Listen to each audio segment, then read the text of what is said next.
Hey guys, tonight we journey into a story wrapped in silk and salt, threaded with wind and haunted lullabies.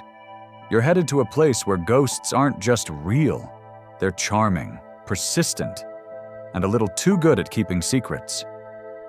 In this Arab folktale, you're not just a bystander. You walk the sand, you hear the laughter, and you fall in love with someone who may have never been alive. The desert is vast, yes, but it remembers. The dunes shift, the palm trees whisper, and the ruins you're about to enter. They're older than your country, older than your language, and they still echo with wedding songs no one remembers singing. You'll walk into a love story, and you'll probably, just probably, not survive it. So, before you get comfortable, take a moment to like the video and subscribe, but only if you genuinely enjoy what I do here. And hey, drop your location and local time in the comments. I love seeing where in the world you're tuning in from. Now dim the lights. Maybe turn on a fan for that soft background hum, and let's ease into tonight's journey together. You trudge across a dry, forgotten stretch of land under the silver eye of a swollen moon. The stars hang heavy above you like slow blinking guardians, watching your every step as you approach the ruins. Crumbling stone arches lean into one another like old friends. Date palms sway with the wind, but none of them bear fruit. The air smells like burnt thyme, sand, and distant rain that never arrives. This used to be a village. Once, historians still argue whether it was a Nabatean trading post or an early Islamic outpost. Either way, the maps no longer name it. All that's left are cracked walls, sun-bleached pottery shards, and the wind humming lullabies through empty doorframes. A strange hush falls as you pass beneath what remains of a domed archway. Every footstep seems louder than it should. You notice something odd. No animal tracks. No lizard trails. Even the ants seem to avoid this place. Then you hear it, soft humming. Female, low and melodic, like an old cradle song your grandmother used to sing when she thought you were already asleep. But this one is tinged with sadness. It's coming from the far well, the one half buried in sand. No water has come from it in centuries. You follow the sound. There's no one there, only the wind. And yet, the melody continues. You lean over the edge of the well, expecting to see only darkness. But instead, the air seems to shimmer, and the smell changes. Sweet cardamom, fresh mint, and was that roses? Then you blink, and it's gone. This is where it began, where Layla lived. The girl who talked to the wind and married a ghost. You make your way to what must have once been her family's home. Its foundation is stronger than the others. There's an old mosaic on the floor, broken, but still beautiful. It shows a lion chasing a deer under a crescent moon. You sit beside it, half expecting to hear footsteps. But only the past welcomes you here. Layla wasn't like the other girls in the village. She didn't embroider, didn't care much for dates or dowries or gossip. She talked to shadows, climbed trees, read the lines in her mother's palm like a map. Her father, a spice merchant, often told visitors she was born during an eclipse. Which explains everything. He'd chuckle nervously. She used to sneak out to this very well late at night, whispering her dreams into it like prayers. Not because she thought something would answer, but because she liked the way her voice echoed back. It's the only time someone listens, she once said to her cousin. Dark humor. That girl. It said that on the eve of her 17th birthday, something changed. The humming began. Not hers, someone else's. A low, male voice, singing the same melody you heard just now. She told no one at first. Of course, what teenage girl wants to be told she's possessed? but she started dreaming vividly. A man with amber eyes, skin like desert stone, hair so black it shimmered blue. In her dreams, he didn't speak, just watched, smiled, and reached for her hand, as though he already knew her. One night, she asked the well directly, "Are you real?" The humming stopped, and then, very softly, it replied, "Yes, of course." Most people would have screamed, run, told the imam, maybe had themselves blessed with 7 kinds of incense and an aggressive rooster. "Layla?" She laughed. "About time someone answered," she said. There's an ancient superstition from the Arabian Peninsula, still whispered in Bedouin circles today, that wells can be doorways, not just to water, but to memories, spirits, forgotten gods, even alternate lives. There's even a hadith some scholars argue over, referencing jinn who dwell in deep, dark places, though most agree it's metaphorical. Still, you can't help but glance at the well again. A breeze rises, warmer than before. It smells like desert myrrh. You feel goosebumps roll down your arms. The thing is, deserts don't forget. They may look empty, but they remember every hoofbeat, every whisper, every secret buried under shifting dunes. That's what makes them so dangerous and so sacred. The night thickens around you. The ruins seem to lean closer, listening. Somewhere in the distance, a hyena laughs. You know what they say. When the dead start laughing, the living should be worried. Still, you stay. There's more to hear. You lean back, watching the stars rotate slowly above the broken dome. A shooting star streaks past. You make a wish before remembering. You're in the wrong story for wishes. You close your eyes. The well hums faintly, and just before sleep claims you, you swear you hear footsteps. Barefoot, slow, approaching from behind. You don't turn around. You know who it is! The footsteps don't stop. Soft, measured, almost shy. You open your eyes to find the stars have shifted. The moon has climbed higher, paler now, like an old coin rubbed smooth by time. You sit up slowly, your back sore from the cracked mosaic floor. And you see her, Layla. She's younger than you expected. 17, maybe, barefoot. Her dark hair is unbraided and wild, filled with dust and petals from a non-existent flower. Her dress is stitched from linen so thin it moves even when she doesn't. She doesn't speak, but she watches you with that same tilted head cats use when they're deciding whether or not to trust you.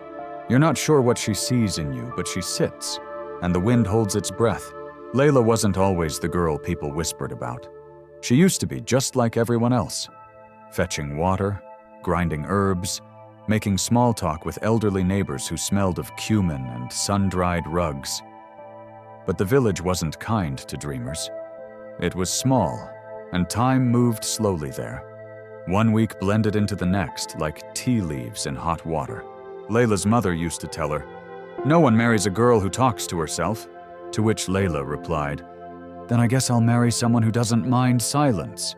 That became something of a joke in the village. There goes Layla, looking for her imaginary husband again. But behind the smiles were nervous glances. You see, Arab folklore is full of warnings. Girls who stray too far from the path. Girls who pick flowers at night. Girls who stare too long into still water. The jinn noticed those girls. And Layla? She didn't just stare, she spoke. There's a local saying still heard in parts of the Levant. Beware the girl who listens when there's nothing to hear. Some say it refers to loneliness. Others, those who still hang blue beads on their doors, say it's about ghosts. Historians still argue whether this story is a regional allegory or based on something real. One theory links it to a 9th century Christian chronicle from the Jordanian plateau, which mentions a young woman accused of necromancy after marrying a man unseen by others. Another suggests it's a metaphor for arranged marriage, where the groom might as well be a ghost. But you're starting to suspect this is neither parable nor metaphor. Layla leans her head against the ruined wall. "He came back last night," she says softly, almost to herself. "He always comes when I hum." You want to ask who? But she's already gone. Just like that. No footsteps this time. No warning. One blink and the spot where she sat is empty. You scramble to your feet, heart knocking in your chest, and look around. Nothing but wind. And then a shadow moves by the well. He's standing there. The man, tall, barefoot, cloaked in white linen that moves like smoke. His back is to you. You can't see his face, but his presence presses into the world like a thumb into clay. Time slows around him. You approach, slowly, each step an argument between fear and curiosity. And just as you reach the well, he vanishes. No drama, no swirl of sand. One moment there, next, gone. You look into the well again, but this time it reflects your face clearly in the dark water. And behind you, briefly, you glimpse another face, eyes like polished amber, a faint smile. You whip around, only moonlight. When Layla first saw him, it was the night of the date harvest. Everyone was celebrating, the air thick with fried dough, singing, and sticky fingers. Children danced with date palm fronds. Elders clapped along to a daff drum. Layla sat alone under the fig tree, and he appeared, no sound, no warning. Just sat down beside her and said, "You're not like them," she laughed. "Because I'm sulking under a tree instead of singing?" He didn't answer. She turned to look at him properly, and saw it. His feet weren't touching the ground, not hovering, not floating, just not there, like the shadows swallowed them. But Layla, being Layla, didn't scream. Instead, she tilted her head and said, "You know, if you're going to haunt someone, you should at least offer them some halwa." He laughed, deep, rich, warm like date syrup over hot bread. They talked until the lanterns burned out. He told her his name was Rami, no family name, just that. He didn't say where he was from, only that it had been a long time since he'd spoken to someone who wasn't afraid. And for some reason, Layla didn't care. They met again, and again, always in the same places. The well, the fig tree, the shadows of the mosque ruins. She stopped going to the market, stopped talking to her cousins, started walking barefoot even during the day. Said she liked to feel the sand remembering her. Villagers began to whisper louder. One aunt claimed Layla had become possessed. Another said she'd been cursed by a jealous spirit. Someone left crushed blue glass on her doorstep, an old protection charm. But Layla was in love.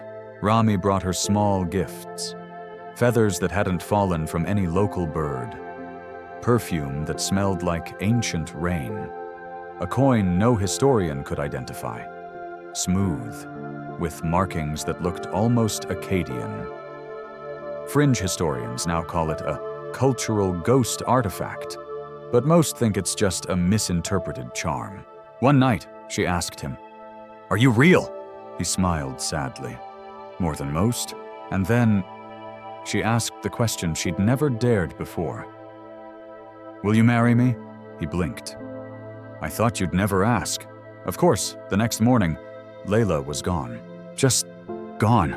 No footprints. No note. Her parents searched. The village searched.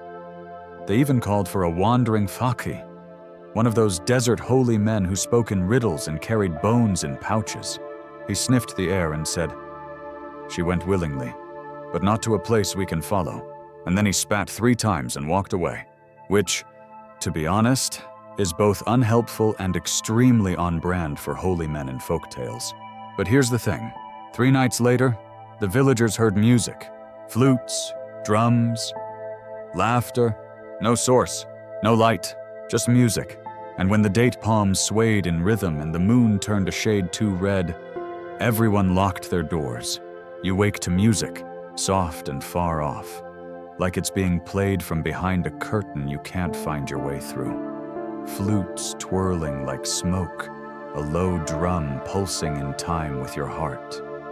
The kind of music that makes your skin feel too tight and your bones too light. Like the wind might pick you up and carry you away if you let it. You stand slowly. The desert's changed again. The ruins are lit from within, not by torches or lanterns, but with a faint glow like moonlight bottled and poured across the stones. The well no longer looks dry. The broken dome above your head seems whole. You smell rosewater and burnt sugar, and from somewhere nearby, a laugh curls through the air, warm, deep, and distinctly not human. You walk past walls that weren't standing yesterday, through archways you could have sworn had crumbled. And there, at the center of it all, is the well. And beside it, a man. Rami, this time, he turns as you approach.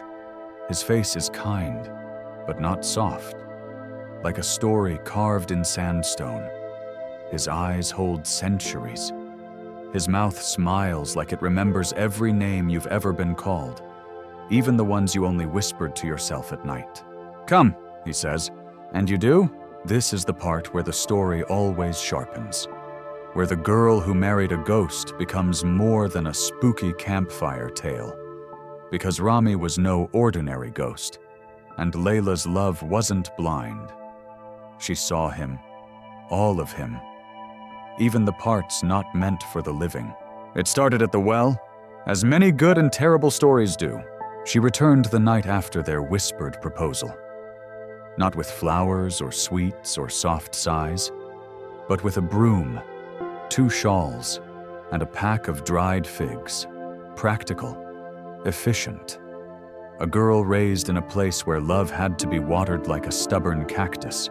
You're serious? Rami asked. She nodded. You said yes, and I'm holding you to it. They performed the ceremony themselves. No imam, no guests. Just the 2 of them beneath the moon, with Layla reciting verses she'd memorized from overheard weddings, and Rami answering with lines older than any book she'd read. Some of his words didn't even sound like Arabic. She asked about that once, and he just smiled. Some languages die, he said, but they don't forget how to be spoken. Quirky historians might link Rami's phrases to ancient Thamudic dialects, scripts carved into stone centuries before the Prophet Muhammad. Others claim he spoke the language of the jinn, or something older, something not recorded because no one survived long enough to write it down. Layla asked him what he was once, not what, he corrected. When, she never asked again. After the ceremony, the well changed, no longer dry. It shimmered, not with water, but with memory. Layla peered into it one evening and saw her mother brushing her hair, her father dancing at her birth celebration, her childhood dog, long gone, chasing fireflies in the dusk, the past alive and flickering. Every night, Layla descended into that shimmer, down, down, down, and when she emerged, the village no longer recognized her. She walked differently, like someone stepping between 2 worlds. Her hair never gathered dust. Her eyes never blinked too much in the sun. Children who used to call her names now stared in awe. The ghost wife, they whispered. She walks with shadows. Some claimed she glowed at night. Others said her reflection had stopped following her. One baker swore she came into his shop at dawn, left silver coins that later turned to ash, and vanished before he could speak. Of course, the elders tried to intervene. They sent word to a scholar in Jerusalem, a man who collected stories of possession and enchantment. He arrived on a camel, eyes sharp, hands trembling. He carried scrolls bound in blue leather and wore a ring carved from bone. He demanded to see her. Layla didn't hide. She sat across from him in the village square, Sipping sweet tea, he asked her name. She answered, "Layla, daughter of No Fear." He blinked. "That is not your father's name. It's the name I earned." He questioned her for hours about jinn, about dreams, about things no 17-year-old girl should know. She answered each one with calm precision. When he asked what her husband was, she only smiled. The scholar left that night, pale, shaking. He dropped his scrolls as he mounted his camel, and when someone tried to return them, he shouted, "Burn them," and rode off into the dunes. Historians still argue whether this was a documented encounter or village embellishment. Some point to a burned scroll fragment found near Man, bearing a symbol matching early Islamic talismanic seals. Others claim the whole scholar episode was added centuries later to spice up the tale. Fringe theorists, bless them, believe Layla intimidated him with ghost magic. Either way, the scholar never returned. And Layla? She began to fade. Not in spirit, in presence, she started to vanish from mirrors. From photographs, though to be fair, those weren't common yet. But one traveling painter who passed through said she was the only subject whose portrait never dried. The paint stayed wet, blurred, like her outline refused to settle into this world. And still, she loved Rami. He built her a home, not of wood or brick, but from old memories, half-forgotten lullabies, and moonlight caught between breaths.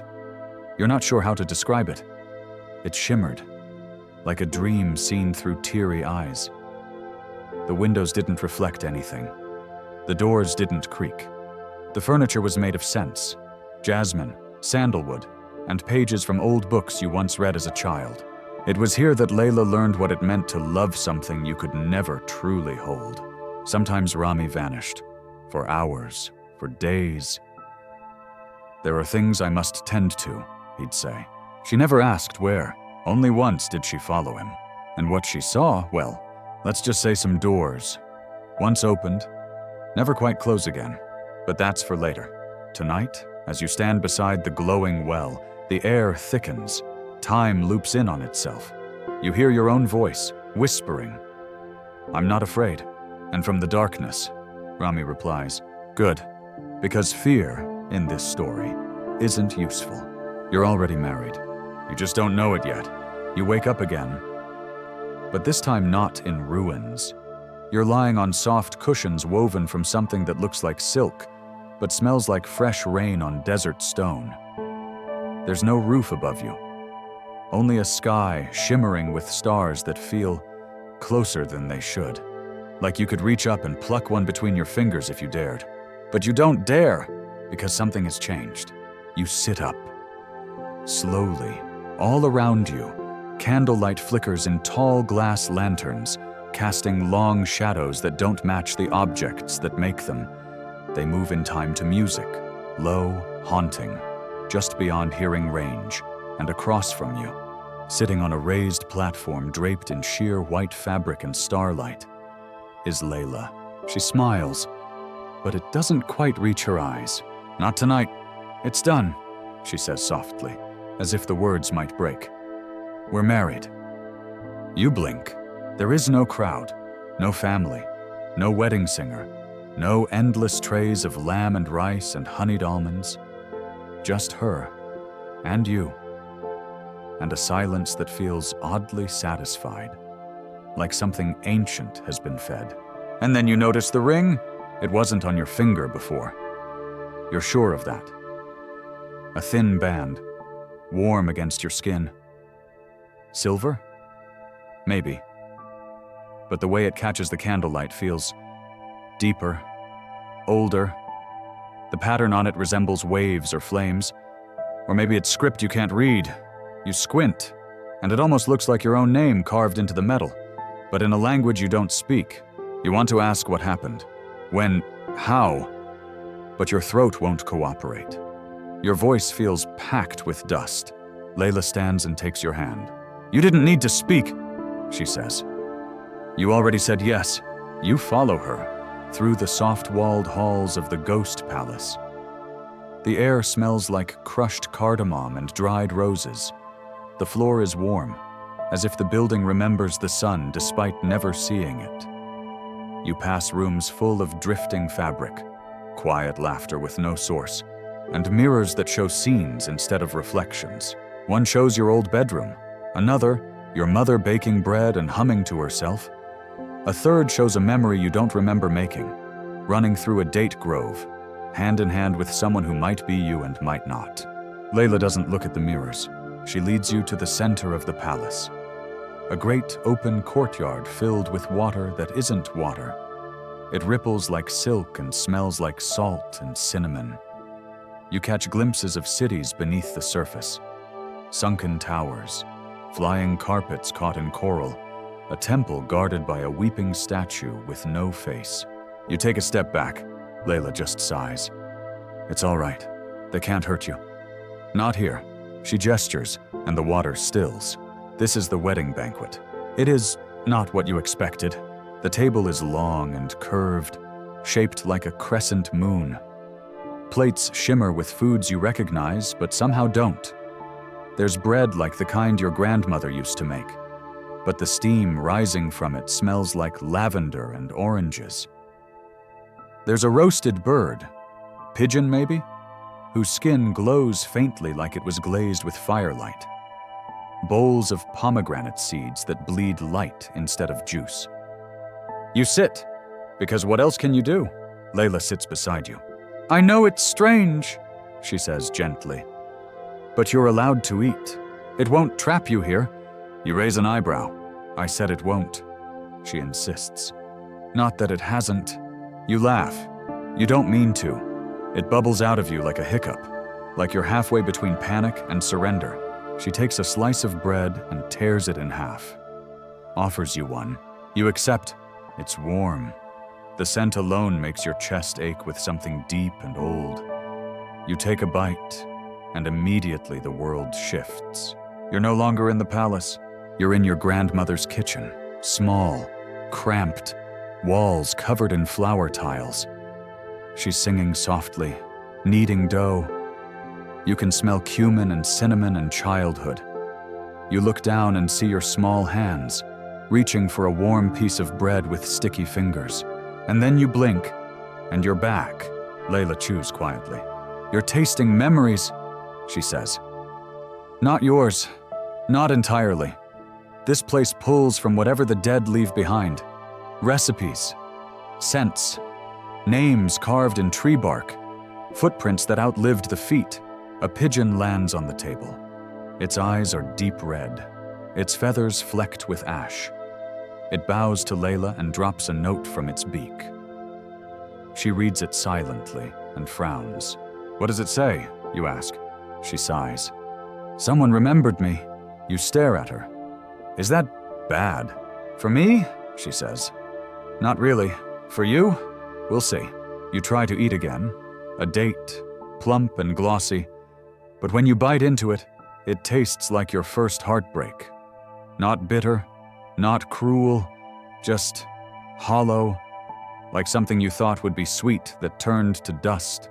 You put it down. Layla pushes her plate away too. You're not ready yet.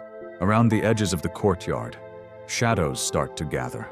Not threatening, just observing, like guests at a wedding who weren't invited but came anyway.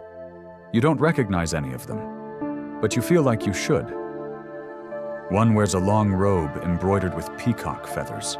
Another has no face, only a smooth expanse of skin where eyes and mouth should be. One wears a suit, a modern one, black tie, sunglasses.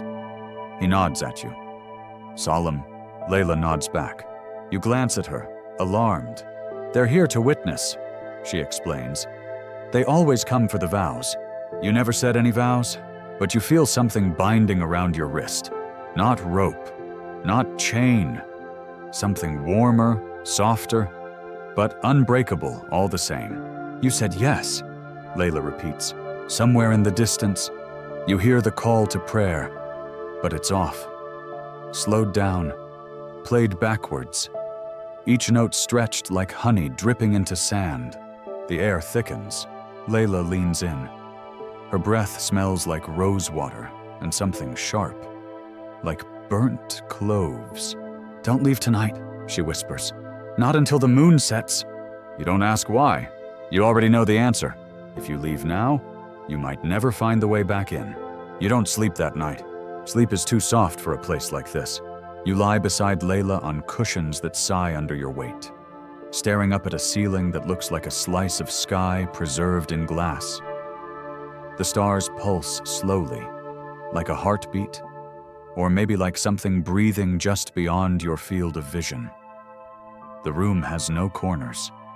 It just curves gently, as if reality forgot to finish building the edges. Layla hums. Not a tune, not really. It's more like the memory of music, a half-forgotten lullaby your mother might have sung before she got tired of lullabies altogether. The sound vibrates through your ribs like a distant drumbeat, and your body responds before your mind understands. You hum back, and for a moment, the walls lean in, listening. You're not in the palace anymore, or maybe the palace has changed. You're walking through a hallway lit with lanterns made of clouded glass. The air smells of wood smoke and cold stone. Your footsteps make no sound. Each door you pass is labeled, not with words, but with symbols. One is marked by a cracked teacup, another by a black cat's footprint, a third has a child's handprint, impossibly small. Layla glides beside you, not walking, floating. Or maybe she's walking but faster than time allows. "Rami wants to show you something," she says. "Where is he?" "Everywhere," she replies, with the kind of smile that makes your skin crawl just a little. The hallway ends in a door made of silver and bone. You don't want to touch it, but you do. Inside is the desert, not the one you know, not the one where the ruins sleep. This one is darker, colder. The sand glitters with frost, and the wind carries whispers instead of dust. You step into it, and the door vanishes behind you. Rami stands in the center, cloaked in shadow. His eyes burn like twin suns on the horizon, just before dawn. "This is what I was," he says. Before Layla, you try to respond, but your voice catches around you. The air flickers, and the desert shifts. A palace rises from the frost, but this one is jagged, broken, full of screams trapped in stone. The sky above it churns with smoke, and the stars blink out one by one. You see things through its windows: wars, weddings, funerals, births. You see your own face, sleeping. You see Layla, younger, bloodied, standing over something you can't quite make out. "Is this the past?" you whisper. Rami shakes his head. "This is what I carry." You reach out. Your hand passes through him. "It's not your burden," he says, "but you share it now." He walks toward you, and with each step, the desert softens, the frost melts, the stars return. He becomes clearer, realer. His feet begin to leave prints in the sand. For the first time, you realize he's trying to be alive. For you, he raises his hand, and you're back in the palace.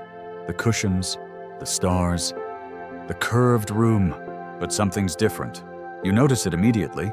You have a reflection now. You see it, faintly, in the curved glass. You blink, and it blinks. Your shadow stretches a little too far behind you.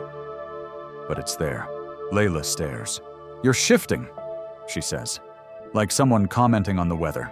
"Into what?" "Not ghost, not human." You look down. The ring on your finger pulses gently, and you realize you're not visiting anymore. You're staying. The ghost world is reshaping itself around you. You want to panic, but there's a strange calm pulling you down, like warm water in a deep bath. The kind of calm that says, "This is fine." You knew the risks. Historians still argue whether The Girl Who Married a Ghost was based on actual events or a dream poem passed between tribes during long winter nights. One Ottoman explorer in the 1600s claimed to have seen a ghost bride walking through the ruins of Madain Saleh. Another reported a palace that appeared only when the moon was full and no one was looking directly at it. But these details are always dismissed. Too fringe, too unreliable. Still, the story persists. People keep telling it, because there's a part of all of us, some soft, aching part, that wants to believe love can transcend flesh, that you could meet someone beyond death, and not just meet them, but build a life with them. You rise and follow Layla through the palace. Tonight, the corridors are different again. Each one feels like a memory you forgot to have. One smells like your childhood blanket. Another sounds like rain hitting your grandmother's roof. A third is lined with tiny music boxes, each one playing a song only you can hear. Layla pauses at the end of a hall made of whispers. "He built this for you," she says. All of it. From your breath, your sleep, your forgotten thoughts. You touch the wall. It hums under your hand. "I didn't know he could do this," you say. She glances back. Neither did he. That night, you dine again. This time, the food tastes like things you haven't done yet. A bowl of soup that reminds you of someone you'll meet 5 years from now. A fig that tastes like an argument you haven't had yet. You don't finish your plate. Layla notices but says nothing. Instead, she points upward, through the palace's translucent roof. The stars are moving. You've seen them drift before, but now they are shifting, forming a symbol. It takes you a moment to recognize it. It's the same as the one on your ring. "What does it mean?" you ask. Layla's voice is barely a whisper. "It means you belong here now. You don't know whether to be afraid. You only know one thing. You're not leaving. Not tonight, maybe not ever." You stop dreaming of waking up. At first, it's subtle. You don't notice the exact moment it happens. But one evening, or morning, you can't tell time here, Layla turns to you and says, "You're no longer dreaming of the other place." And she's right. You haven't dreamt of your bed, or your mother's voice calling you for breakfast, or that distant buzz of your phone alarm. Instead, your dreams now come in flavors. Not images, flavors. One night you dream of cardamom and ash, another of rain that never falls, and always, when you wake, if waking is even the word for it, there is Rami, sometimes beside you, sometimes across the room, sometimes just a feeling in the walls, like the house itself is made of him, of his voice, his waiting. But something is changing. You feel it first in the air. The coolness is sharper, the light thinner. The palace doesn't dim, but it hollows, like a song played one note too flat. You ask Layla, and she tilts her head, listening. "It's hunger," she says. "Not yours, his." You look at Rami across the courtyard. He's watching you with a smile that doesn't reach his eyes. He's forgetting what he was before you. Layla explains. And that's not always good. You remember stories, don't you? About humans falling in love with gods and spirits and monsters. About how those spirits tried to become human out of love or curiosity or both. And how they always unraveled something in the process. Historians love to point out the metaphor. Some say the ghost bride tale comes from Zoroastrian fire cults, temples where acolytes married the flame in ritual unions, which some villagers mistook for literal ghost marriage. Others claim it's a holdover from ancient Mesopotamian myths about humans bedding divine beings. But none of those theories explain the taste of love when it starts to sour. You're feeling it now. It begins at dinner. The food no longer tastes like memories. It tastes like dust and static, like things that almost were like ideas someone gave up on. The bread is cold. The dates are bitter. The water tastes faintly metallic. Is something wrong? You ask Layla. She says nothing, only nods once toward Rami. You glance at him and blink. For just a moment, his face flickers. No, faces. Not all at once, but layered. A young man with a scar on his chin. An older man with eyes like dry stone. A boy, a skeleton, a shadow, a thing made of fire. Then the Rami you know returns, smiling, still handsome, Still watching. You're slipping, Layla murmurs to you. I thought I belonged here now. You do. That's the problem. The next night, or whenever time decides to pass, you ask Rami a question you've been afraid to voice. Were you always a ghost? He tilts his head. Were you always afraid of the answer? That night, your bed smells different. It smells like fear, like yours. Like his. Like a fear that's been fermenting since before language had words for it. You wake up gasping. Layla is already there, sitting at the foot of your cushions. Do you know how ghosts are made? She asks quietly. You shake your head. They're not the dead, she says. Not really. Ghosts are unfinished feelings, forgotten stories, broken promises that stuck to someone's skin until they couldn't leave. She reaches for your hand. You're not dead, but you're starting to forget what promise you broke. You don't respond, because you don't remember. You just know there's something you left behind, something important, and it's pulling at you now, tugging like a thread caught on a nail. Later, you wander the halls of the palace alone, and the palace reacts. Walls stretch, rooms move, staircases appear where they shouldn't. The mirror rooms, the ones that used to show sweet, strange memories, now show you other things. You, in the village, eyes distant, walking barefoot in broad daylight, passing through markets without buying anything. You stare at the image and realize it's not the past. It's now.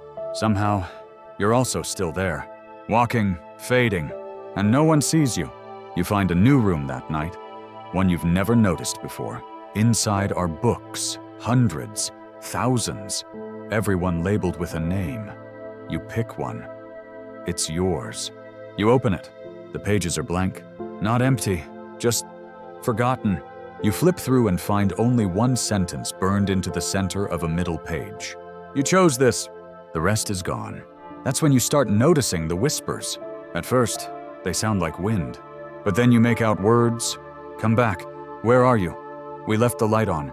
You rush to find Layla. She's in the garden, brushing the petals off a tree that doesn't exist in your world. Its fruit looks like glass orbs filled with flickering images. You grab her hand. Someone's calling me. She closes her eyes. It's begun. What has? You're being remembered. The sky above you flashes, not lightning, but memory. A flash of your name carved in a school desk.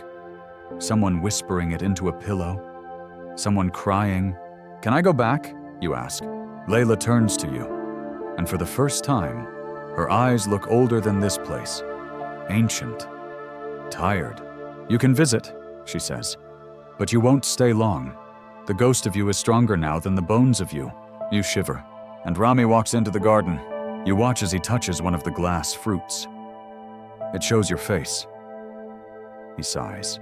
She's being pulled, Layla says. I know. You'll have to choose, he tells you. Soon, you want to ask, choose what? But the answer's already crawling up your spine. This is no longer a story about a girl marrying a ghost. It's a story about what that marriage costs, and whether you're still you when the bill comes due. The whispers get louder. You stop walking through the palace, because every corridor now hums with voices. Some call your name softly, tenderly, like someone missing you. Others demand, sharp as hailstones. What have you done? Come back now. You weren't meant to stay. Even the furniture in the palace seems to listen. One night, the bed refuses to warm itself. The mirror won't show your reflection. The food at breakfast turns to ash mid-bite, as though your body is no longer compatible with this dream of reality. Layla watches you carefully, arms folded like a question she hasn't asked yet. Are you afraid? She finally says. You want to say yes? But that's the trick, isn't it? You're not afraid in the way you used to be. You don't tremble, don't panic, don't cry. Those are for the living. Your fear now is quieter, deeper, a fossil of fear, sunk so low into your bones that even your shadow doesn't carry it anymore. Someone remembers me, you whisper. Layla nods. Yes, and remembrance is power. It's a phrase you've heard before. but now it feels different, like a warning instead of comfort. Some historians, usually the fringe ones who publish too many books with haunted-looking covers, argue that belief alone sustains the dead. That without memory, the afterlife isn't flames or paradise or a gentle void. It's just a soft erasure, a peaceful vanishing. They say ghost stories are survival tactics, because if someone tells your story, you never really go, but the inverse? If you're remembered too much, too fiercely, with too much pain, well, sometimes you don't stay where you're supposed to. And sometimes you bring someone with you. You try to avoid Rami for a while, which, in a palace that breathes like a living being, is nearly impossible. Rooms rearrange when you try to hide. Doors disappear. Corridors loop back on themselves. It's like the walls want you near him. Eventually, you give in. You find him by the moonlit pool again, where you first arrived. Only now the water is black and unmoving, like a mirror that refuses to reflect. "You heard it, didn't you?" Rami asks. You don't answer. He sits beside you and takes your hand. His skin feels colder than usual, too solid. "You're becoming real again," he says. "It's unsettling. Do you want me to stay?" His eyes flash. "Do you?" There it is again, the unspoken choice. You think about the villagers back home. Their whispers, their avoidance, the way no one warned you directly. Only stories, hints, half-truths. You think about the night you walked out of your house, as if pulled by strings. You hadn't packed a bag. You hadn't left a note. You just left. Some historians claim these ghost brides are metaphors for child brides, girls spirited away too young, married to strangers, vanishing from their communities without ceremony. Others insist it's a folktale warning against the dangers of marrying for beauty alone. A few even suggest it's about famine, a daughter sacrificed to a spirit in exchange for rain. But none of that explains the warmth in Rami's touch, or the quiet ache in your chest when he lets go. "I think I miss myself," you murmur. He looks away. "I've missed you for years." That's when he finally tells you how he died. Not with drama, not with poetry. He drowned, not in war or saving someone or cursed by sorcery. Just fell into the water at the wrong time. Maybe drunk, maybe sleepwalking, maybe pushed. He doesn't remember. He just knows the river took him, and no one looked for long. Except you. You're quiet for a long time after that, because you don't remember looking.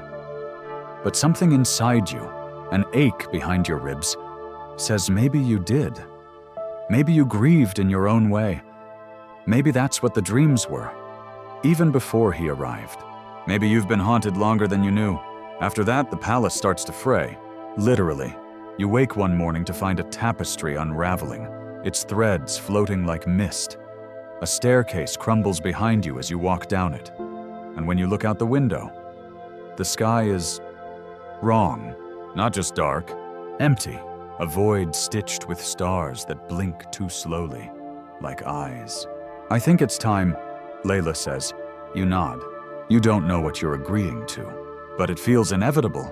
Like the final page of a book you've been pretending wasn't coming. She takes you to a door you've never seen before. It's carved with symbols. Arabic script, yes, but also older things. Proto-cuneiform. Moon runes. Marks that feel like teeth pressed into wood. "It'll open if you still have a heartbeat," she says gently. Your hand hovers over the handle. "Do you?" You twist, and the door swings wide. A hallway of air, of wind, of whispers. Not the palace anymore, but not your world either. Between, "This is the threshold," Layla says. "Go now, or stay forever." You turn to her. "Will I see you again?" She smiles sadly. "I'm the part of you that believed in ghosts. That never really goes away." You step into the wind. It grabs you, lifts you, carries you through memory. Not just yours. A woman keening at a well, offering bread to a shadow. A boy whispering love letters to the grave of a soldier. A village that leaves candles out during eclipses. Not for gods, but for lost daughters. You pass through all of them. Stories layered like smoke. And at the center, your body, sleeping, unbreathing, but not yet gone. You reach for it, and Rami's hand catches your wrist. He's followed you. Of course he has. His face flickers again. Not many, just two. The man you love, and something else. Come back, he says. We can rewrite the story. I'm not sure I'm ready to stay dead. You're not dead. Not yet. And that's the thing. Neither is he. Not entirely. You could pull him forward, you could stay with him, or you could wake. One would hurt more, but only for a while. You let go of his hand. Not because you stop loving him, but because your fingers remember the texture of soil, of bread dough, of ink-stained pages, and those things demand your return. The in-between wind shrieks, furious, ecstatic, mournful, as if your choice fractures some ancient rhythm. The tunnel narrows, collapses inward like a closing throat, and suddenly you fall, hard, into breath. Your body jerks awake. You're in your bed, not the gilded one from the palace, but the lumpy mattress in your family's stone house, the one with the creaky floorboard under the window and the hairline crack on the ceiling you used to trace with your finger. It's morning. There's sun? Birdsong. You're back, except not quite, because your limbs ache like they were made new. The air feels heavier, like the space around you has been rewound, and your heartbeat, it thunders with a kind of warning. You sit up, dizzy. Something's changed. Downstairs, you hear the clatter of pans, familiar voices. Your mother calling someone's name, it's yours. And when you answer, her footsteps pause, as if she hadn't expected it to work. The return is always awkward in these kinds of stories. Historians love to pick apart whether the girl ever truly left, or if it was all a dream wrapped in grief and heat stroke. One medieval scholar claimed such tales were metaphors for dissociation. Young women pulled so deep into sorrow that they vanished into their own minds. But your body says otherwise. You saw the palace. You touched Rami's face. You walked through the veil and came back with dirt under your fingernails that doesn't match the soil here. Try explaining that. You don't, of course. You eat breakfast in silence. You nod when spoken to. You walk to the well to fetch water.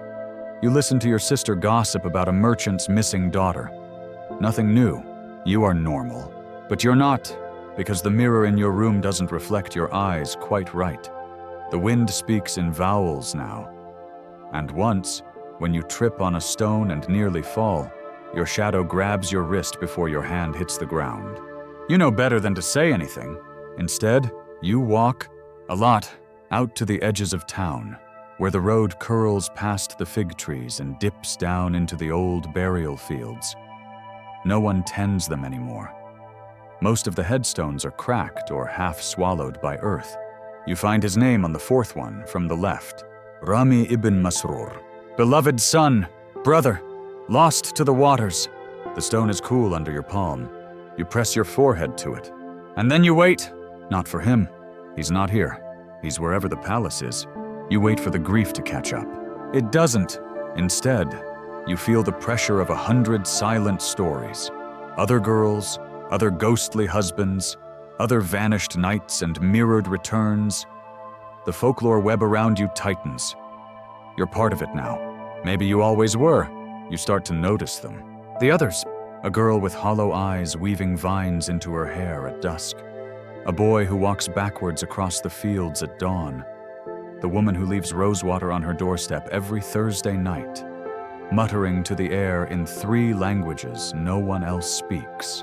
They're not ghosts. They're survivors of something. Maybe of the palace.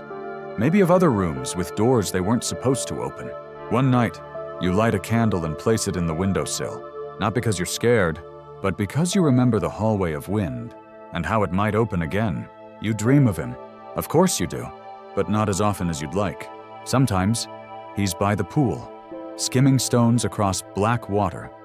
Sometimes, he's in your kitchen, asking questions about bread as if he's forgotten how time works. Sometimes, he's dancing. You didn't know he could dance. Neither did he. The dreams always end the same way, with him offering you his hand and you hesitating. Even in dreams, choices matter. Some fringe scholars argue that every ghost story is a rehearsal for grief. That when we tell tales of return, of haunting, of memory turned real, we're trying to prepare ourselves for the one grief we can't outrun. Not our own death, but someone else's. You begin to keep a notebook. Just scraps at first. Fragments of the palace, its impossible gardens, Layla's face, the way the stars blinked behind false windows. You sketch the hallway door, the symbols, and you draw him, badly, but faithfully. There's something comforting in it. You aren't telling anyone, not really, but you're also not letting it vanish. That's enough for now. One morning, your youngest brother runs to you with wide eyes. "Sister, there's a ghost in the well." "Of course there is." You walk with him to see. It's just water, a reflection, nothing else. But when you lean over the stone rim, the surface does shimmer. And your face, you blink. It's still you, but beneath it, for half a breath, you see Rami, smiling and then gone. You tuck your brother's hand into yours. He chatters all the way home about monsters and mirrors and what he'll do if the ghost comes back. You tell him, not all ghosts are scary. Really? Some are sad.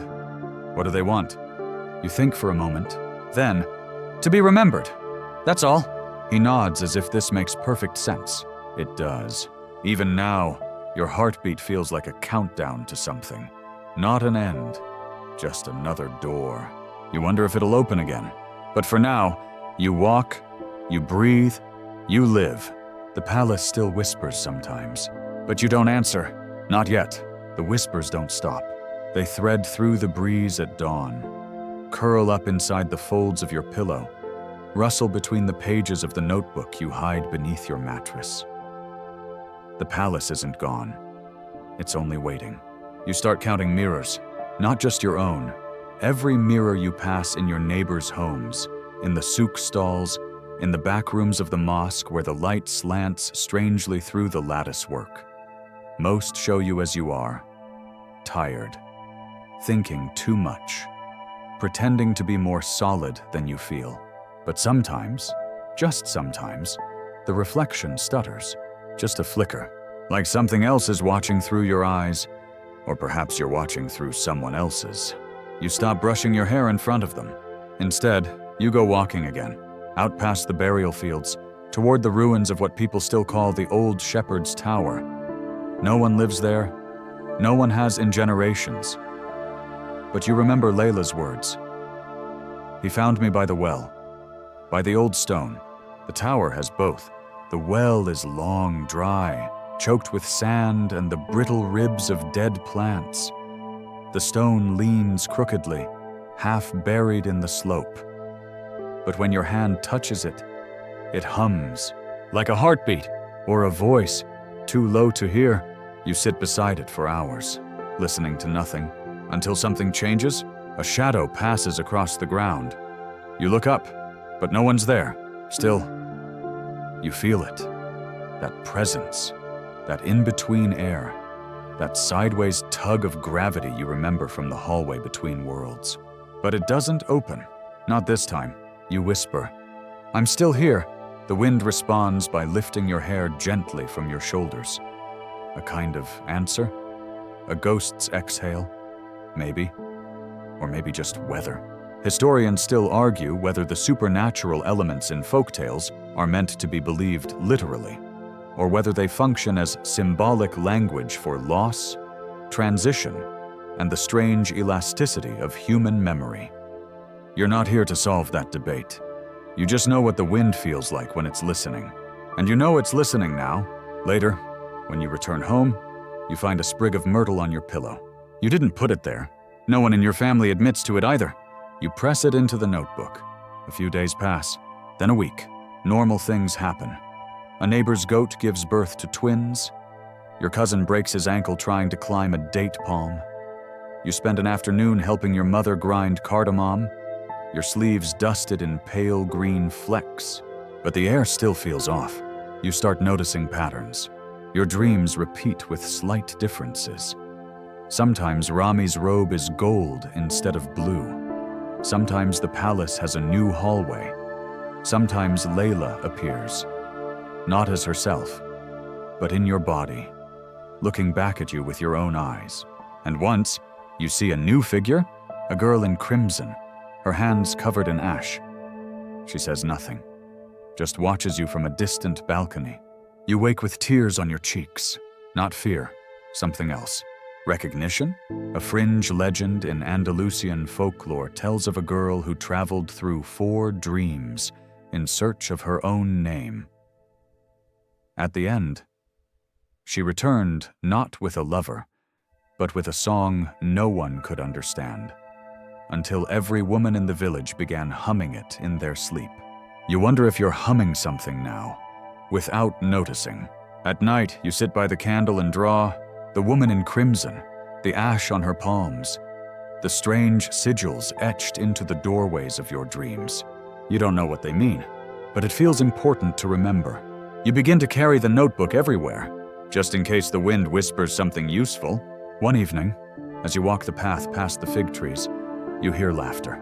Not close, far off, layered, echoed, as if bouncing down from high vaulted ceilings. Your heart knows the sound before your ears do. Rami, you freeze. Then you start running toward the laughter, toward the darkening slope, through the roots and over the tangled brush. You trip once, twice, knees scraping, but you don't stop. And there, between 2 olive trees, you find it, a door, not like before. This one's rough-hewn wood, half-rotted, covered in vines and scrawled symbols you don't understand but feel deep in your ribs. There's no building, no frame, just the door. Standing, waiting, the laughter fades. You reach out, but this time, you don't touch it. Not yet. You sit cross-legged in the dirt and wait. For what? You're not sure, but something in your body says, not now. Historians speculate about thresholds. That doorways in folklore aren't just portals, they're tests. If you open one too early, the price is confusion. Too late, and it closes forever. You whisper to the door, "I'm not ready," and maybe it nods, because in the morning, when you return, it's gone. Just fig trees, just earth, but there's something in your pocket, a single gold thread, knotted at both ends. You add it to the notebook. It's almost full now. You'll need a new one soon. You find yourself staring at the sky more often, watching the moon wax and wane, tracing star patterns, counting the nights between certain dreams. You're not studying magic, at least not the kind with wands and fireballs, but you are studying how silence holds meaning, how repetition builds ritual, how grief carves space for the extraordinary. You're no longer just the girl who married a ghost. You're the girl who returned, and the one who waits. Because somewhere out there, behind the veil, someone else is reaching through a mirror, or a dream, or a door. And when they do, you'll know. You learn to recognize the signs. It starts with the wind, not the usual breeze that rattles shutters or carries the scent of cumin and roasting goat from the souk. No, this wind moves sideways. Not fast, not loud, just wrong, like it's not coming from anywhere, but passing through. Then the light shifts, only slightly. Maybe the shadows bend in a different direction. Maybe the olive trees sway when everything else is still. Maybe your reflection in the water moves half a second after you do, and then you hear it. Not a word, not a voice, just the hush of something enormous breathing very, very slowly. You're walking home one evening when it happens again. The wind, the light, the hush. You freeze. The fig orchard is behind you. The street ahead is quiet. But to your left, where the old irrigation ditch curves and the dust collects in thick ridges, you see movement, a shimmer, a tilt in the air. You step closer, and there, nestled between the roots of an acacia tree, is a mirror, just sitting there, framed in tarnished brass, cracked slightly at the corner. You hesitate, of course, because mirrors are never just mirrors now, are they? But something compels you. You kneel down, brushing off the dust. You expect your own face, tired and curious. Instead, you see the woman in crimson. She's closer now, her hands no longer ash-covered, but clasped in front of her chest, Her eyes fix on yours, and this time she speaks. Only one word. Soon. Then the mirror goes blank. You stagger back. Not from fear, exactly. More like a sudden release of pressure. Like you'd been holding your breath without knowing it. You take the mirror home. Tuck it into your bundle of hidden things. And begin preparing. But for what? You're not sure yet. Historians still argue whether figures like the Crimson Woman represent ancestral spirits, future selves, or simply protective avatars conjured by trauma. You don't know who she is, but you trust her. And that's rare for someone who's walked through illusions and come out the other side with their sense of reality barely intact.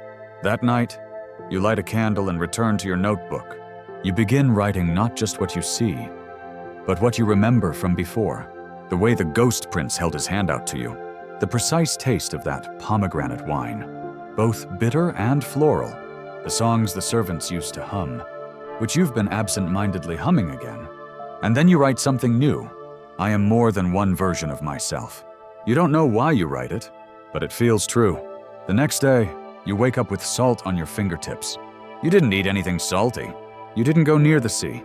You taste it just to be sure it's real. Another sign, not long after, you're visited by an old woman from the edge of the village. She doesn't speak often. No one's really sure if she's all there anymore. But today she grips your wrist and says, "The ghost is not the boy. The ghost is the girl who stayed behind." Then she lets go, cackles softly, and wanders off. You stand there for a while, confused, but the words stick to you like honey. Could that be true? Is the real haunting you? You start to wonder if everyone in the village sees things. Maybe they just stopped talking about it. Or maybe they never started. You test a theory. You ask your aunt, over breakfast, if she's ever had dreams that came true. She doesn't even blink. Just says, "Only the boring ones," and pours herself tea. You ask a boy your age if he's ever seen someone in a mirror who wasn't him. He nods, shrugs, says, "Once. I winked at myself, but I hadn't moved yet." You ask the baker if he's ever lost time. He just says, "Of course, don't you?" And suddenly, the village feels like a different place. Less asleep, more quietly alert. Like everyone is waiting for something. Or someone. A popular theory among folk historians suggests that entire communities once believed they lived alongside layers of reality. Not ghosts, per se, but echoes, versions, alternates, mirrors that sometimes rippled and allowed crossings, but only when the story demanded it. You wonder if that's what's happening now. If the story is demanding something, you begin walking the perimeter of the village every evening, following the outermost edge, marking symbols in the dirt with a stick as you go. Not magical symbols, just ones you've made up. A crescent within a circle. 3 dots. A crooked line. They don't mean anything, until they do. You dream that night of the symbols glowing, lighting up in sequence, as if unlocking something. When you wake, there's a thin blue thread tied around your ankle. You live alone now. That's a new development. Your parents didn't stop loving you. They just stopped understanding. Too many questions. Too many quiet midnight walks. Too many odd objects hidden beneath your mattress. Eventually, it became easier for everyone if you moved into the old storage hut behind your cousin's house. It's not exile, not exactly.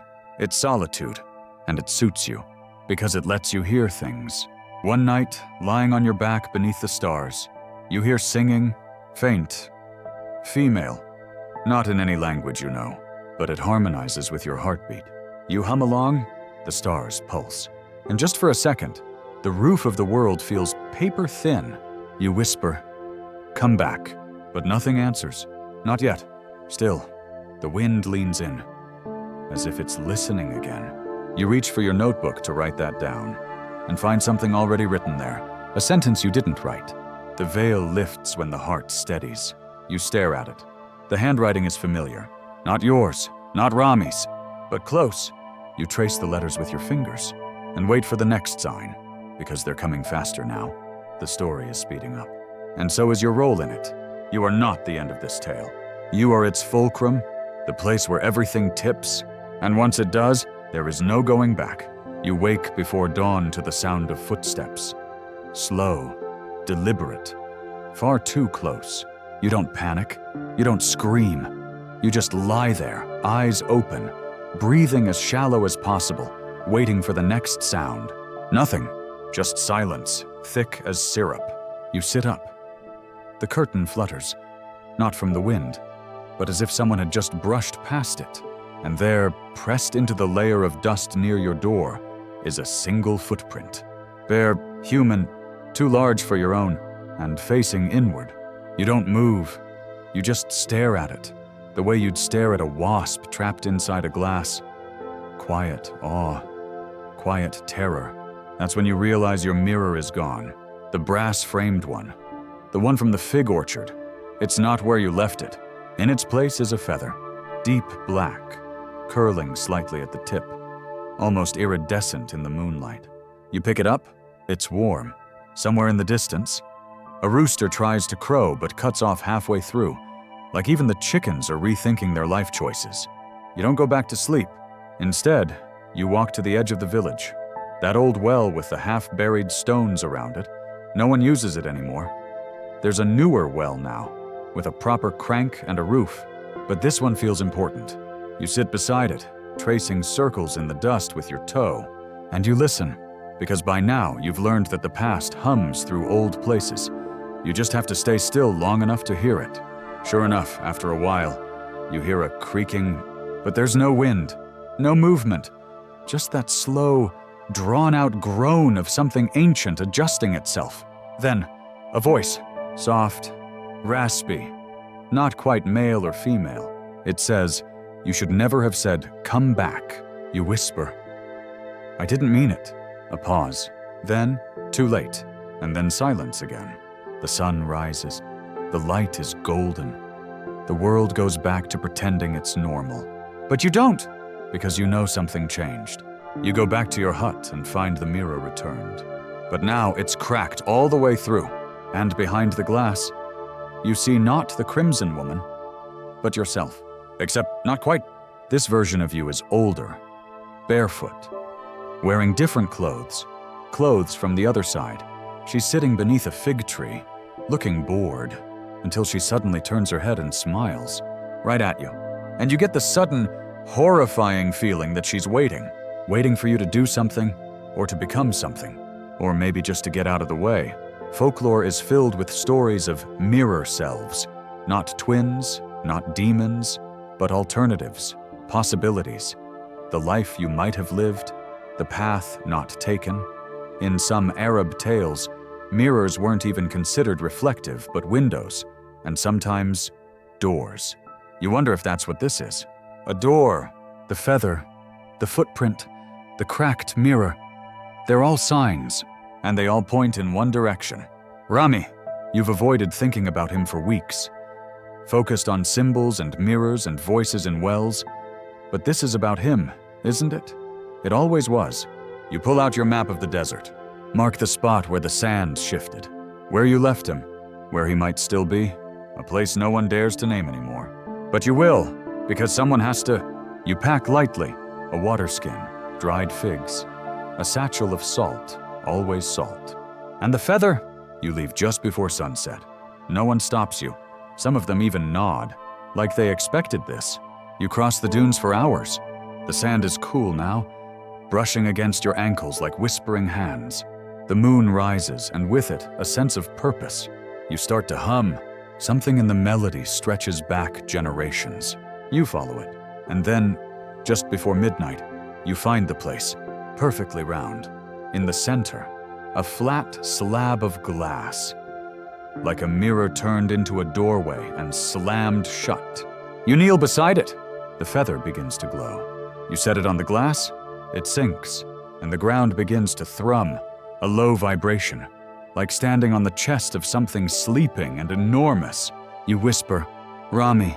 The slab ripples, and there he is, lying on his side, not dead, not sleeping, just paused, as though someone pressed a button and left him on standby. He blinks, slowly. Then he sees you, and smiles. Not the ghost smile, The real one. The one from before. You reach toward the glass, and it softens. Your hand passes through. His does too. You touch. The warmth is real. But something's wrong. Behind him, the crimson woman appears. She places her hand on his shoulder, shakes her head. You understand. You can't pull him out. Not yet. Not until... And then she speaks again. Balance must be restored. You frown. What does that mean? But she's gone. And Rami's face begins to fade. You pull your hand back, staring at the mirror door, and that's when you see it. Your reflection again. Not the older you, not the waiting one, but you right now. Except your eyes are glowing. Gold.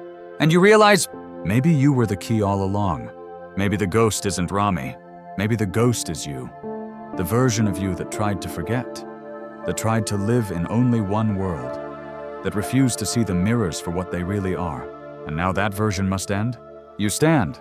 The slab hardens. The wind calms. And the desert is silent. For now. But you know what you have to do next. And you know you won't be alone. Not this time. You wake up in your own bed. The cracked mirror is gone. The feather is gone. The sand on your boots is still damp. But everything else. The familiar ceiling beams. The soft rustle of your sleeping mat. The faint aroma of last night's mint tea. Feels like it's trying too hard to be normal. Like the world is giving you a polite smile and hoping you won't ask too many questions. You don't buy it, because something inside you is different. There's a weight in your chest now. Not heavy, but dense, like a stone pulled from the bottom of a river. You're still you, but slightly more. Like you're holding a version of yourself that used to belong only in dreams or nightmares. You move carefully. The floorboards creak in new places. Your tea kettle takes longer to boil. You blink, and for a second, you swear you see the moon out the east window, which should be impossible, unless the sky itself is playing tricks now, which it might be. You remember what the Crimson Woman said. Balance must be restored, and the feeling settles over you like a wool blanket in summer. Comforting, but wrong. You need to learn what she meant. You need answers. And there's only one place in this part of the world where people still ask the kind of questions no one wants answers to. You pack your satchel and head for the city of books. Now, technically, it's just called Qalat al-Qadim, the old fortress. But most folks call it what it really is, the Library of Lost Questions. It's not marked on any map. It moves. Literally. Once, it was a schoolhouse built around a single pomegranate tree. Then it shifted to the remains of a crusader outpost. Now it's tucked between the ruins of a caravanserai and a sand-drowned well. No one builds roads to it. No one builds over it. They just walk until they find it. Or it finds them. And today, it finds you. The door is made of cedar wood, dark and carved with images of birds. The only writing on it is a single phrase. Enter with a question or not at all. Your question isn't ready yet, but something about your presence must be enough. The door opens. Inside, it's colder than expected. Musty, but not unpleasantly so. Like the scent of old paper and forgotten arguments. The librarian appears from behind a shelf that looks like it was grown, not built. She's ancient and short and entirely barefoot, and she says, without looking up, "Ah, the girl who married a ghost. You freeze!" She smiles. "Relax. You're not the first. Probably not the last. Sit. Tell me what's broken." You sit. You tell her everything. She listens without blinking, and then she says, "You shouldn't have tried to love something halfway gone. It always asks more than you're prepared to give. You want to argue, but you can't, because she's right." Then she stands and pulls a book from the shelf. It's not dusty. It's not even old. It has your name on the spine. She opens it and flips halfway through and shows you a page. It's blank. You're not done yet, she says. But you're about to be tested. You ask, tested how? She shrugs. However, the desert decides. Comforting. You thank her and turn to go, but she calls after you. Oh, and when you find the other you, don't trust her smile. Noted. You leave the library just before sunset, which is probably not a coincidence. Your question still hangs in the air like a storm that hasn't decided where to land. So you do what anyone in your position would do. You go to the graveyard. Every village has one, tucked in a corner where the wind moves differently. Yours is crescent-shaped. The stones aren't marked. The villagers say names weigh the dead down. Better to let them move freely. You walk past the cedar tree, past the stone with the crescent carved upside down, and stop at the mound you buried Rami under, or thought you did, because now it's just sand. No stones, no hollow, no trace, only a line drawn in charcoal, a spiral. You touch it, it smears, and you hear the crimson woman's voice again. Balance is not peace, it is reckoning. You whisper, "What do you want from me?" But she doesn't answer. Instead, the spiral begins to spin, not move, just appear to rotate, like it's drawing your eyes into it. And suddenly, you're not in the graveyard. You're standing in a market, but not one from your time. This one's old, really old. Palm straw roofs, bread ovens built into the walls. The call to prayer echoing in a tongue you half recognize. You're in a memory, but not yours. The people pass through you like mist. One of them, an old woman with sun-creased eyes, actually looks at you, smiles, and says, "The living aren't supposed to wander here, child." You stammer. "Where is here?" "Between," and then she nods toward the alley, where someone waits. You know it before you see it. Rami, not Ghost Rami, not the frozen one, just him, laughing with someone, holding a cup of tea, alive, and completely unaware of you. You step toward him. The world begins to ripple again. You feel yourself being pulled backward. The alley, the market, the smiling old woman, they all fade. You land hard, back in the graveyard, and your hand is clutching something. A date pit, carved with that same spiral. You hear a voice say, "You saw what was, now choose what will be." Choose? Between what? Yourself and Rami? Life and memory? Memory and whatever this is? Historians still argue whether Sufi mystics in medieval Arabia believed in parallel selves or simply used dream travel as metaphor. But this is not metaphor. This is a fork in the road, and you are the cart with only one wheel. You stand, the spiral pit pulses in your palm, and somewhere in the distance, the desert begins to sing. It's time to find out what the test is, and whether you can pass it. You walk until your legs forget what it means to stop. The spiral pit digs gently into your palm, warm, like it remembers being alive. Around you, the desert stretches in every direction like a patient god. Silent, watchful, and absolutely not on your side. You pass no footprints behind you. The wind sees to that. The moon is higher than it should be, glowing a little too brightly. And the stars, they blink slower here, like they're winking in a code you're too tired to translate. Finally, you reach the place the crimson woman warned you about. The fork. It's not a metaphor. It's a real thing. A massive stone structure rising out of the sand like the spine of some forgotten beast. Two arches, identical, standing side by side. One leads to the mountains. The other leads back to the village. You know without knowing how. One way brings Rami back. The other lets you stay whole.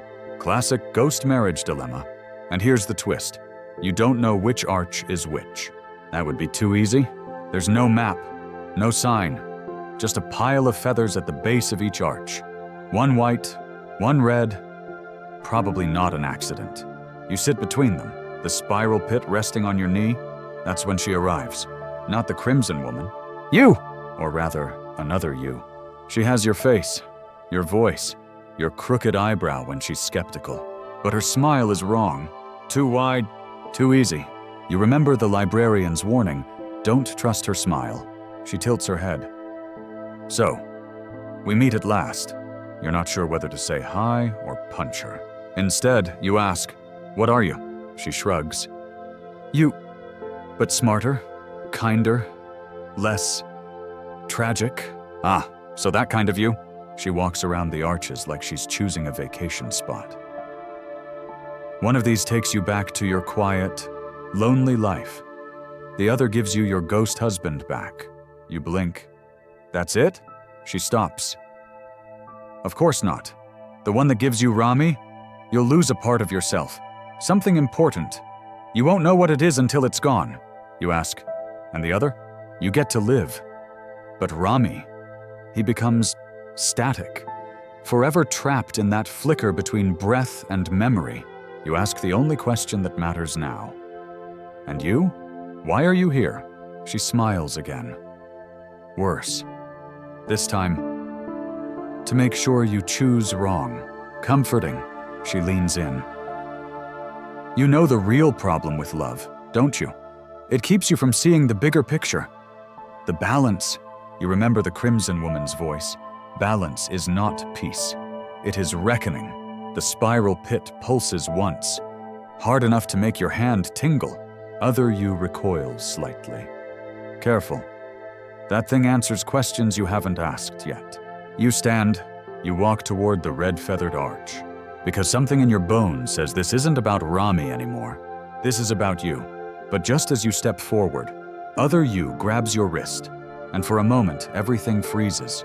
The wind, the stars, even your breath, she whispers. You're not ready. You'll break.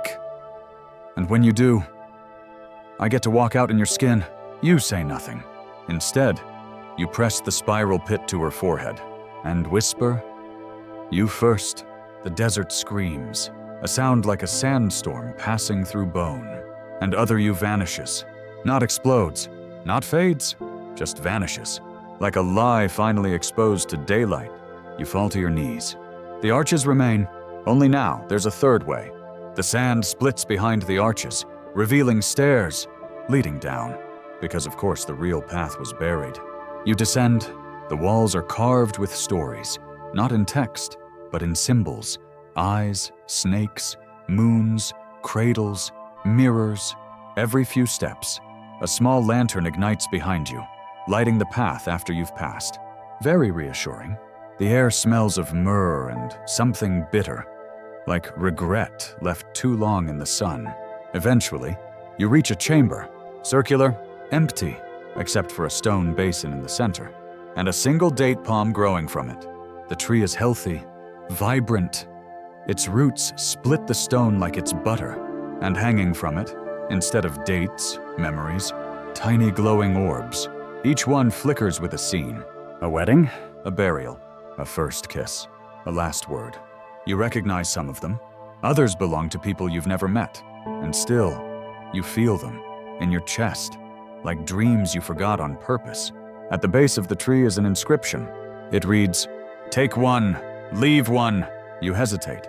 You could take Rami's memory, pluck it like fruit, swallow it down.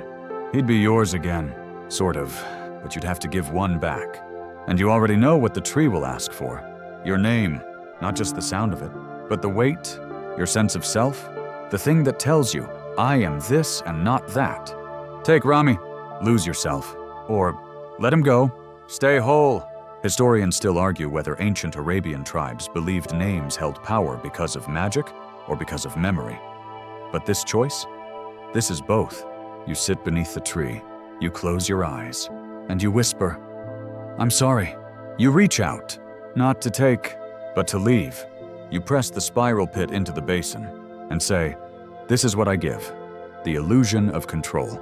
The tree sighs. Literally, the glowing memories dim slightly. The orbs stop flickering, and the air shifts. A door opens behind the tree. Not wood, not stone, just possibility. You step through, not knowing where it leads, only that it's forward, because you've already been backward. And it didn't save him. You fall, not in the tripping over your own sandals kind of way, more like being gently handed downward by time itself. The descent is slow, strange, almost womb-like. You float through layers of air so thick with memory. Your breath tastes like lullabies and farewells. Around you, threads of light weave themselves into ghost faces, some smiling, others whispering warnings you can't quite hear. Then you land, softly, like the world doesn't want to bruise you anymore. You stand in a courtyard, not a ruin, not a dream, a real place. Stone paths arranged in circles, small fountains gurgling with silver water, hanging lanterns swaying on invisible wind. Everything smells faintly of cinnamon and salt. Two things that shouldn't mix. And yet here they do. It's quiet, but not empty. You're being watched. And not by Rami. A figure emerges from the shadows beneath a fig tree. It's old, or young, or both. Its face flickers, like it can't decide who it wants to be. Male, female, neither, everything. The keeper, you just know. Come, it says, and its voice is all your childhood stories spoken at once. You follow? Because you're way past the point of saying no to mysterious, immortal entities. You walk through arches that shouldn't fit in space this small, each one a different architectural style. Moorish, Byzantine, Babylonian, even modern concrete with rust stains. This place is a mosaic of time. The keeper stops at a pool of still water. In it, reflections shimmer. Not yours, not yet, but possible versions of you. One wears a crown of flame. One is covered in ink, writing never-ending scrolls. One is simply asleep, holding a ghost child in her arms. You don't ask what it means, because you already know. The spiral pit brought you here, the keeper says, as if narrating your own life back to you. It answers the question beneath all your other questions. You reply, "And what question is that?" The keeper smiles. What are you willing to become to understand what you've lost? Charming, very bedtime. You sit at the edge of the pool. The water glows like moonlight trapped under glass. In the ripples, you see Rami again, but not the flickering ghost you remember. He's whole, laughing, eating apricots with his fingers, and then kissing someone. Not you, someone kind, someone real, someone alive. Your chest aches, but not with jealousy, with peace, because you realize you didn't just free him from the curse. You freed him from you, from your need to hold on, to possess, from the story that said, "He was mine, he was never yours, he was always his." A fringe belief still clings to life in a few corners of the Levant, that souls don't pass through the afterlife, but rather spiral into themselves, learning to forgive, unspool, and start again. You hope that's true? Because maybe someday, Rami will spiral back to you, whole, unbound, choosing, but not today. The keeper taps the water once and the images vanish. Now, it says, the final lesson. You're led to a door carved with the words, "Memory is not truth," but it's close enough. Inside, the room is made entirely of mirrored glass, except the mirrors don't show you now. They show you then every terrible choice, every soft one.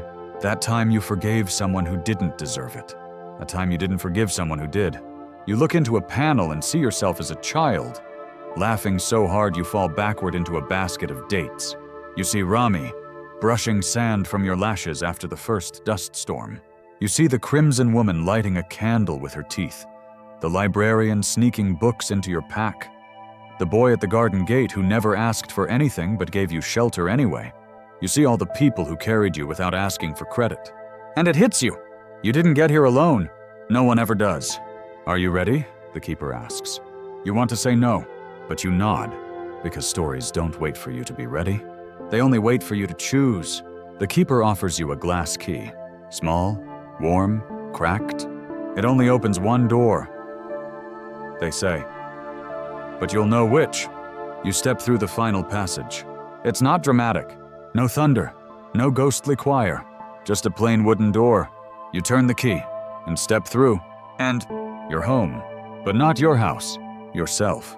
All the layers, the aching doubts, the stitched-together survival strategies, shed like old skins. You are you, finally, and you're not alone.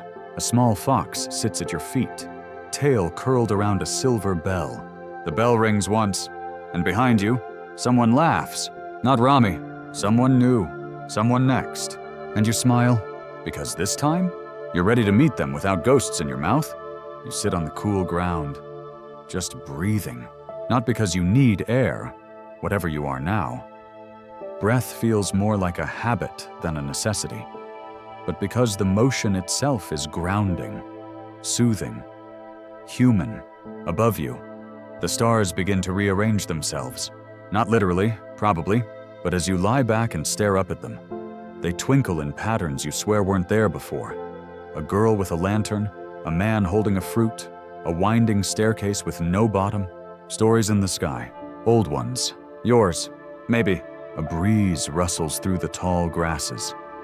It smells like burnt sugar and rosewater, wedding perfume and funeral incense at the same time. You smile at the duality. All things come wrapped in their opposites, don't they? Joy wears grief like a second scarf. Love is just loss waiting to happen. And ghosts, well, they were always the punchline of life's most confusing joke. You reach into your pocket and find a stone. Small, blue, ordinary. But you know what it is? You picked it up on your very first day in this strange tale, back when the ghost bride whispered her first not-quite threat into your ear and told you there would be choices. You never made a decision about the stone. So you make one now. You place it on the ground beside you. Leave it there, not as a marker, but as an offering to whoever stumbles next into this twisting, spiraling tale. They'll find it and say, someone else was here. That's enough. That's legacy. And suddenly, finally, the world starts to slow down, like a record player winding to a soft stop. The keeper is gone. So is the mirrored room. So is the courtyard. So is the guilt, the sharpness, the ever-tightening ache that's followed you since Rami died. He is at peace. You are not his jailer anymore. You are not your own jailer anymore. You are, well, that's up to you, isn't it? Historians still argue whether Arab folktales were meant to instruct or simply entertain, but most agree they weren't supposed to end tidily. No clear moral, no convenient justice, just life, winding its way through shadow and starlight. You begin walking again. No destination, just movement. At one point, you hear music, faint, metallic, a little off-key, like someone trying to remember a melody they heard as a child. You hum along, because it sounds familiar. You don't know how long you walk. Could be minutes, could be centuries. Time no longer behaves. It follows your mood, not the moon. At some point, you arrive at a small door in the middle of the open air. You knock, because what else are you going to do? It swings open by itself, and you see yourself sleeping on a cot, in a tent, in the middle of a desert that looks suspiciously like the one from the beginning of this whole thing. You watch your chest rise and fall. You look peaceful. You look like someone who survived something epic and lived to tell the tale.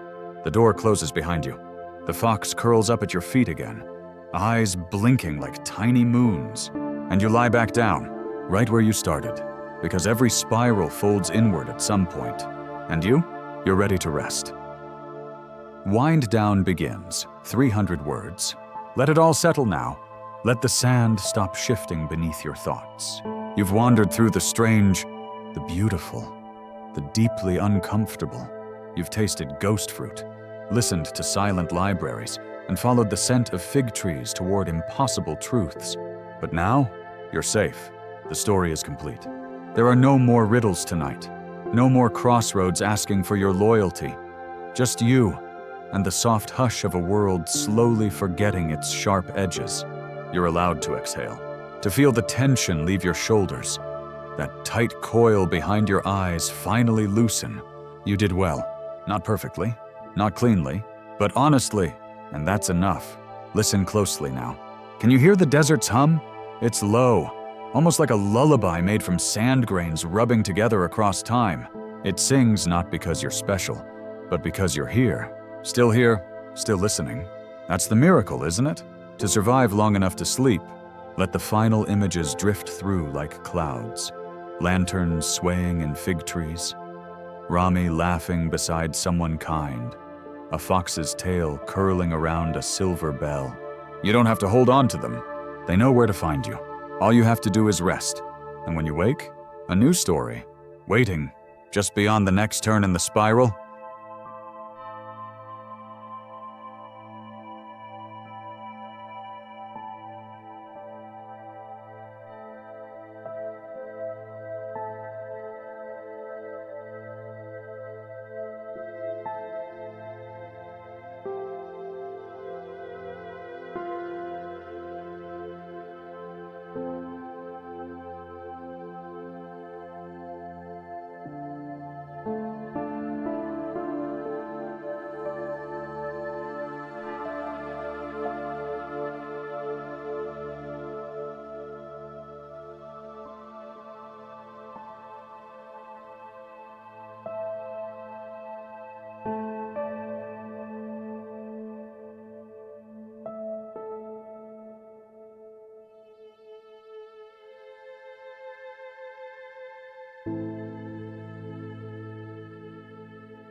you